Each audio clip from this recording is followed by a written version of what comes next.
দিনহাটা থেকে এটা শুরু হয়েছিল এবং দিনহাটার পরেই কোচবিহার দক্ষিণ বিধানসভা কেন্দ্রে সকল দলীয় কর্মী সমর্থকদের উদ্দেশ্যে বলা হচ্ছে আপনারা আর 15 মিনিট ধৈর্য ধরে বসে পড়ুন। এখানে হচ্ছে আজকের এই সভার সভাপতি জেলা তৃণমূল কংগ্রেসের সম্মানীয় সভাপতি অভিজিৎ দে ভৌমিক মঞ্চে উপবিষ্ট রয়েছেন।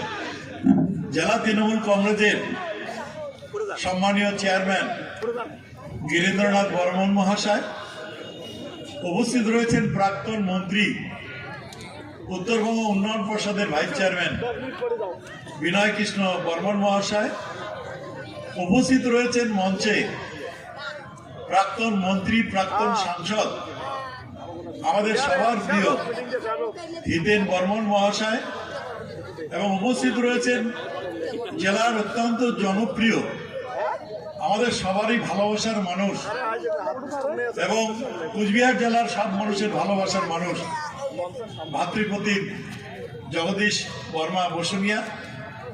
মঞ্চে উপস্থিত রয়েছেন জেলা তৃণমূল কংগ্রেসের মহিলা সভানেত্রী সুচিস্মিতা দত্ত শর্মা, রয়েছেন পরেশ বর্মন, রয়েছেন আমার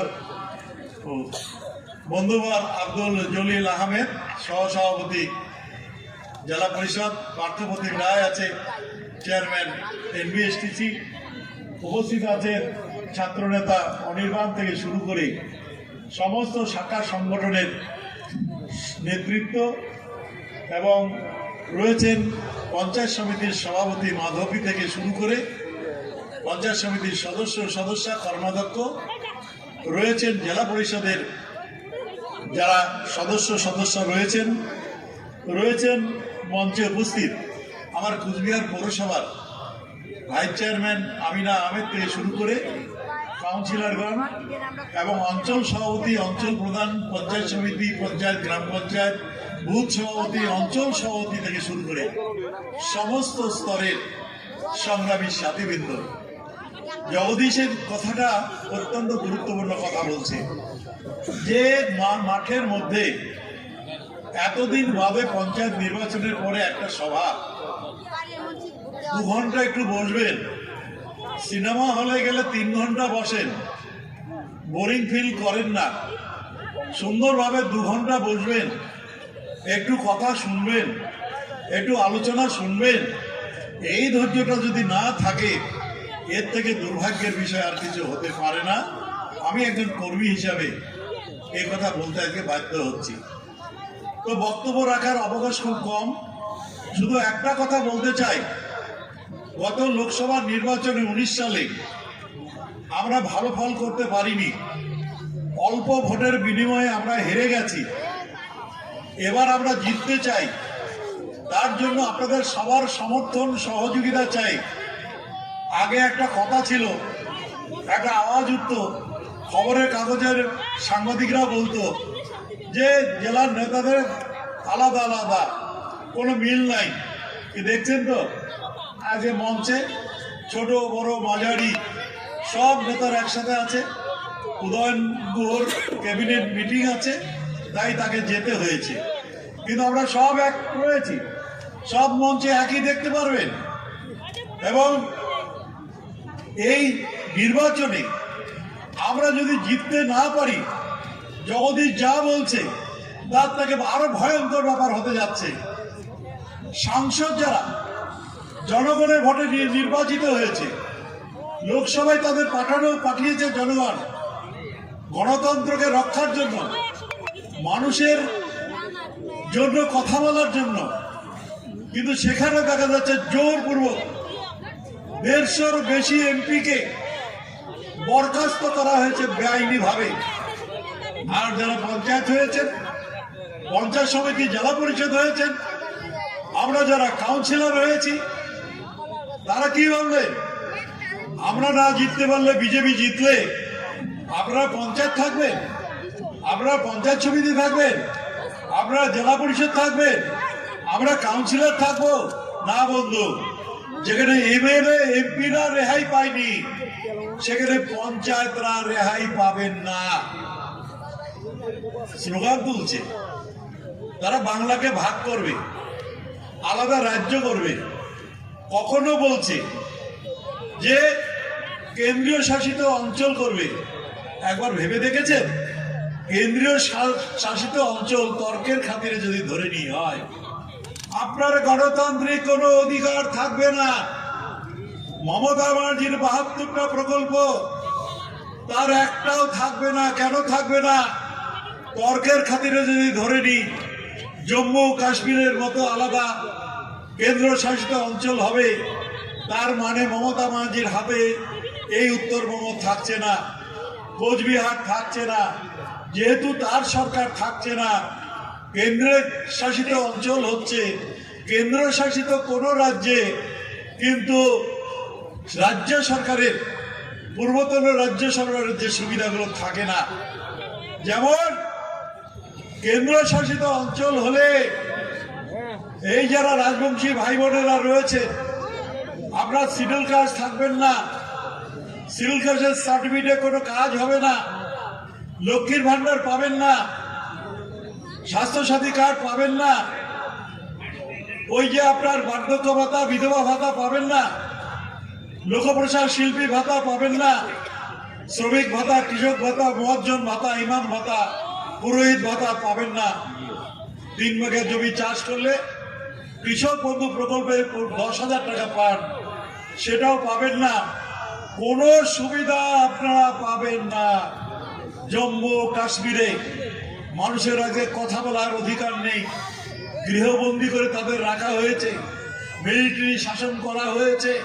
সেখানে পঞ্চায়েতের নির্বাচন হয় না, সেখানে লোকসভা নির্বাচন হয় না, সেখানে বিধানসভা নির্বাচন হয় না, কোনো অধিকার মানুষকে দেওয়া হয় না। সেই জায়গায় তারও থেকে ভয়ঙ্কর চেহারা নিতে যাচ্ছে এই বিজেপি সরকার। তারা গীতা পাঠ করাচ্ছে। 14 সালের নির্বাচনে, 19 সালের নির্বাচনের আগে যে নির্বাচনী ইস্তাহার প্রকাশ করেছিল বিজেপি, যে ইস্তাহারে ছিল ভোট দিলে 15 লক্ষ টাকা প্রত্যেক অ্যাকাউন্টে, আজ পর্যন্ত দেয়নি। নির্বাচনী ইস্তাহারে ছিল ঘরে ঘরে চাকরি, 2 কোটি চাকরি, বছরে একটাও চাকরি দেয়নি। ঘোষণা করেছিল তারা, নিশীথ প্রামাণিক নিজেও বলেছিল কোচবিহারে জিতলে নারায়ণী রেজিমেন্ট করে উত্তরবঙ্গ কোচবিহারের লক্ষ লক্ষ রাজবংশী ভাই বোনেদের নারায়ণী রেজিমেন্টে চাকরি দেওয়া হবে। চাকরি দেওয়া তো দূরের কথা, পার্লামেন্টে নারায়ণী রেজিমেন্টে বিলটাও আজকে আনা হয়নি। এভাবে তারা ধোঁকা দিয়ে, বোকা বানিয়ে, মানুষকে ধর্মের সুশ্রুতি দিয়ে, হিন্দু মুসলমান দাঙ্গা লাগিয়ে ভাগাভাগি করে আবার তারা বৈতরণী পার হতে চাইছে। তার একটা জিনিস দেখবেন যে 2 দিন আগে কি ব্রিগেডে গীতা পাঠ। ভাই, যেদিন থেকে পৃথিবীর সৃষ্টি হয়েছে, ধর্মের সৃষ্টি হয়েছে, আমরা যারা হিন্দু শাস্ত্রে বিশ্বাস করি, হিন্দু ধর্মে বিশ্বাস করি, প্রত্যেকের বাড়িতে গীতা রয়েছে, গীতা পাঠ করা হয়। গীতা আমাদের মূল ধর্মগ্রন্থ। যারা মুসলিম ভাই বোনেরা আছেন, তাদের কোরআন মূল ধর্মগ্রন্থ।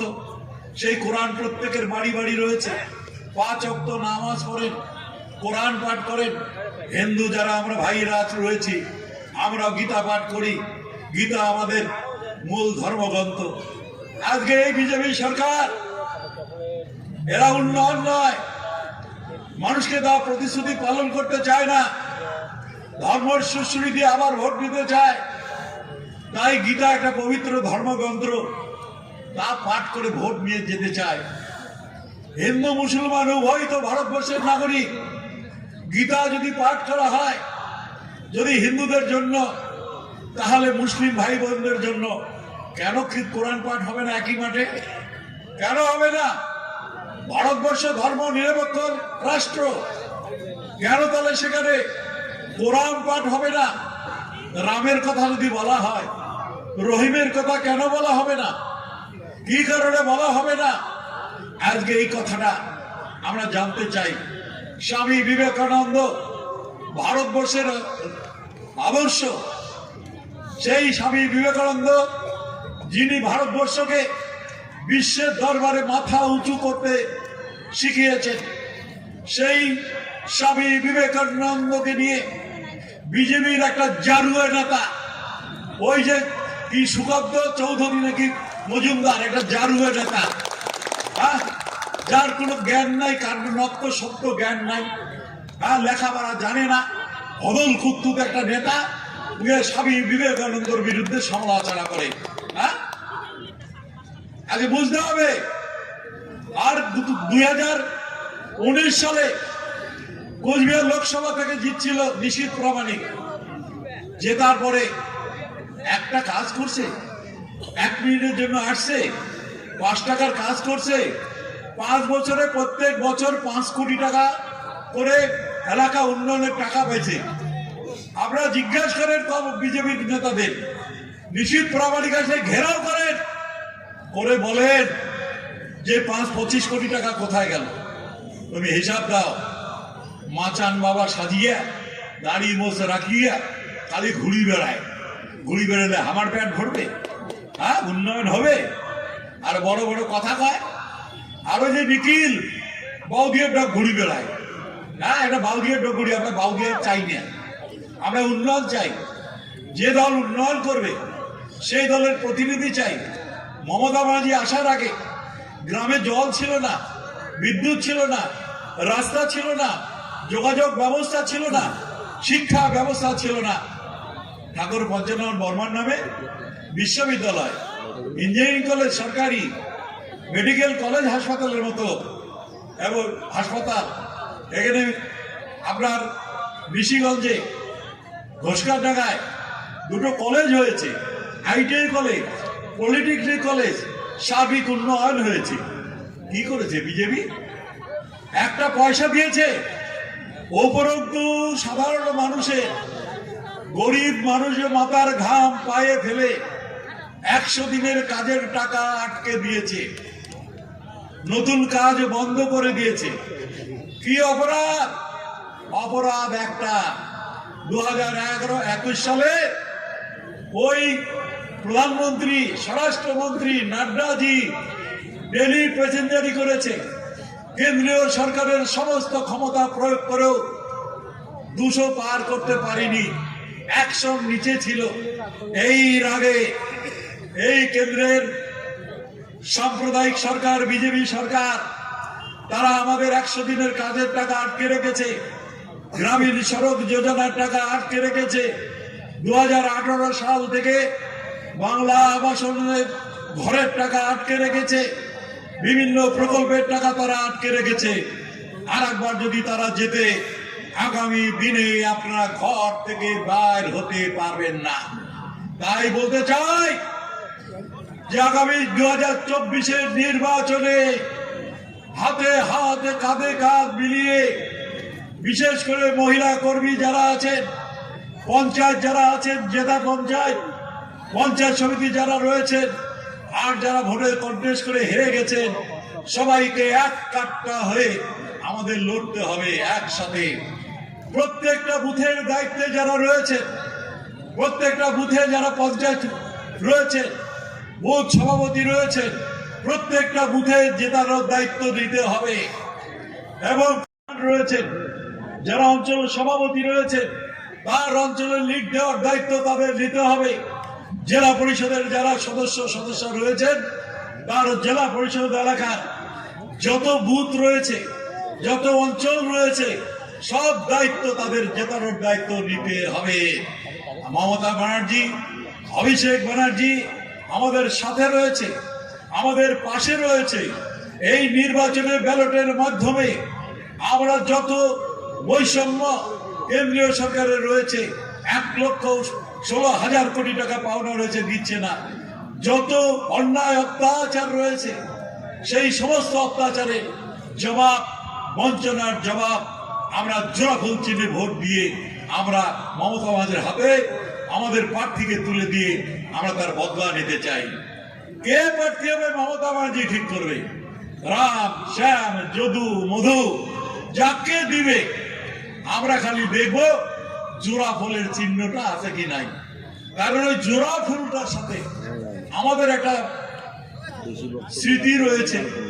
মাননীয় মুখ্যমন্ত্রী মমতা ব্যানার্জি নিজে হাতে ওই জোড়া ফুলটা এঁকে আমাদের হাতে তুলে দিয়েছিল। এটা সম্মান রক্ষা করার জন্য আমরা পারিনি। আমরা এবার জোড়া ফুলটাকে জিতিয়ে আমরা মমতা ব্যানার্জির হাতে তুলে দিতে চাই। তার জন্য আপনাদের সবার সমর্থন সহযোগিতা চাই। আমরা এই বিধানসভা কেন্দ্র থেকে 40,000 ভোটে জিতে আমরা লোকসভা জিতে আমরা মমতা ব্যানার্জির হাতে তুলে দিব আমাদের প্রার্থীকে। এ আশা রেখে সমস্ত রকম সহযোগিতা করবেন। সময় আর বেশি বাকি নেই। ফেব্রুয়ারি মার্চের মধ্যে নির্বাচন হবে। বুথ পর্যায়ে, অঞ্চল পর্যায়ে, ব্লক পর্যায়ে যারা যেখানে দায়িত্বে রয়েছে কাজ শুরু করে দিন। এইটুকু কথা বলে আপনাদের সবাইকে ধন্যবাদ জানিয়ে, ভালোবাসা জানিয়ে, আগাম শুভেচ্ছা জানিয়ে দলের সাফল্য আপনারা এনে দেবেন মমতা ব্যানার্জির হাতে তুলে দেওয়ার জন্য। এই কাজটা সুচারুভাবে করবেন তার জন্য আবেদন জানিয়ে আমার বক্তব্য শেষ করছি।